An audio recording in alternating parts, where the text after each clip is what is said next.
So this is the Core Novum Easter pack. We finally got some prints out here for you guys, and just wanted to show you, go over the cards and kind of give a brief explanation. So spoiler warnings, obviously, if you don't want to see them yet.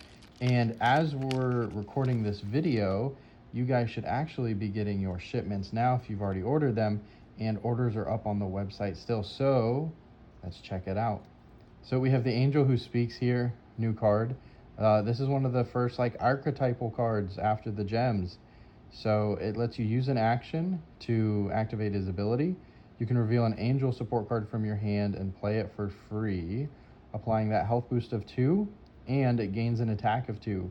So this is really good with the cards Angel Sword, Euphrates Angels, Angel Army, and Angel Wing. So if you guys love playing those cards, this is the perfect addition to your deck. We also have Mary First Revealed. This card is kind of bonkers. 8 health to attack. When you view any of your opponent's cards, boost your red and blue cards by +1 effect value. I think this will be pretty strong. It'll help with a lot of the niche plays in decks that had been played before that didn't have a lot of support. Shout out to Jeremy McNeil, actually, from Big Sky Gaming. I think he's doing a video here soon from his pack, so that'll be exciting. Check it out. He has a really good viewing and revealing deck, and I think this set's only going to make it better. Little note though, this ability is only until your end of turn, so keep track of that. But it will get pretty strong, and as you can see, we have full art cards now. I'm so excited. I love the look of this. This is Wife of Pilot. 8 health, 1 attack, and her ability lets you discard a card. And with the same theme we're seeing here with viewing and revealing, you can view the top card of your deck, then boost your attack equal to the number of times you viewed cards this turn. Your next creature gains this ability. Even if you never activate it with her, your next creature can do the same. So we're excited to see how you guys break this card. Crucifix. This is one of my favorite artworks that came out of this set. Red card, it has a cost to sacrifice a creature zone creature. And when you play it, and at the beginning of your next 2 turns, draw a card, even if it's in the grave. So pretty decent card advantage actually here. And then opponents must invest 3 cards in order to attack. So in Core Novum, that's putting the top 3 cards of your deck in the grave. So that can be pretty costly for your opponents. So this, I think this will go in a lot of decks here soon. A Friendly Vision, it's a dependent red card, and it has an attack of 3. So whenever you view or invest 1 or more cards, this card attacks an opponent's creature, then they may draw a card. So that's where it's a little friendly, I guess, as they get to draw something out of it, but the right decks will get a lot of damage with this card. Deathwater, this is a pretty cool reprint that we got in this Easter set. So defense of 3, and it applies to your next creature when this card dies with your current. So it's a little risky to play it, but if you can get this off, it'll really make that next creature come out and stay out for a long time. So then after that, we have the Great Commission, another blue card. This one's replayable, defense +1. You apply this to an opponent's creature, then apply this defense times the number of times you've activated this effect to your creature.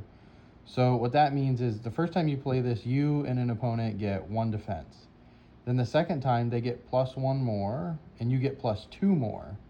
And the third and last time, they get +1 more, and you get +3 more. So this can give you a lot of defense in a deck that really likes defense and stalling. So I'm curious to see how this gets played, and if it gets played more in multiplayer or 1v1. So I guess we'll see.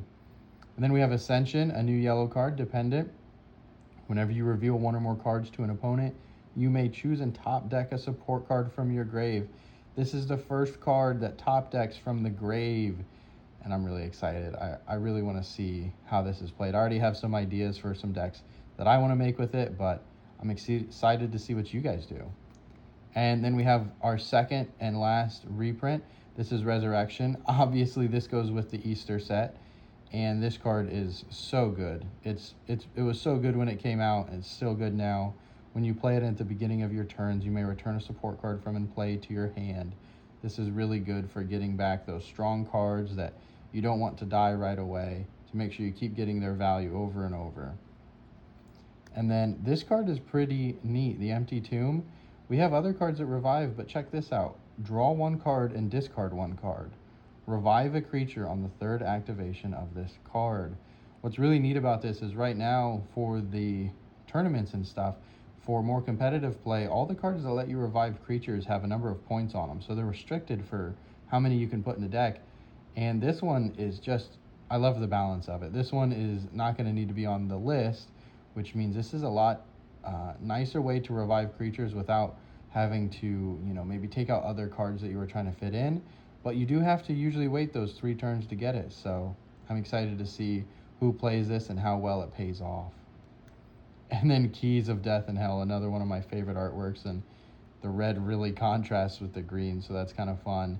You invest 3 cards, so you send the top 3 cards from your deck to the grave, and then reveal 2 support cards from your grave. Then an opponent chooses one of them and you revive that card. I think this will be really fun. Always having, interaction with your opponents and other players is cool, and being able to early game get more cards in the grave, get more cards in your hand, I think that's going to be fun. And as you guys can see, we have some more full art cards, and I'm going to go over them, but I want to show you something after. So Blood's Wine is a red card. You can kind of tell by the red on the text. Dependent, whenever you attack for 1 or 2, you may search your deck for a card that also has an effect value of 1 or 2 and send it to your hand. I'm very excited for this. I think this will be so fun, and it'll be a great payoff for the cards that maybe aren't used as much now, but have a lot of, opportunity, and they can really go far with this. And then we have the Last Supper, a yellow card. It's replayable, and this is pretty cool. Check this out. It says health, attack, and restore 1. So you discard 1, 2, or 3 cards as a cost, and then you apply different one of these effect values for each card discarded to activate this effect. So let's say you discard 2 cards, you can choose any combination of 1 health, 1 attack, or restoring 1 health. So in the right circumstances, you can discard 2 and get both stats up, or you can restore when you need it. You can just get your attack and just by discarding a card. And I think this is going to be really good for those Bowl of Stew decks who really like getting damage out from discard. Then we have Foreboding Word. This one is blue, and it says defense +1. It's dependent, so when you play it as a cost, you view the top card and reveal it. So you view the top card of your deck, reveal it to an opponent. Whenever you view cards from your deck, which this makes you do, apply this defense to your creature and draw up to 2 of the cards you viewed. I am very excited. I think Unique will finally have some strong play in the game. He lets you view the top 2 cards of your deck every turn. And to be honest, it was a little mid when it came out, but I think that's going to be so sweet with this. You're going to be drawing so many cards, so much defense, and it's all going to be because you're just looking at your stuff and you're getting it right away. So I'm excited. I think this one will be really fun to play. And then this last one here is Bodies Bred.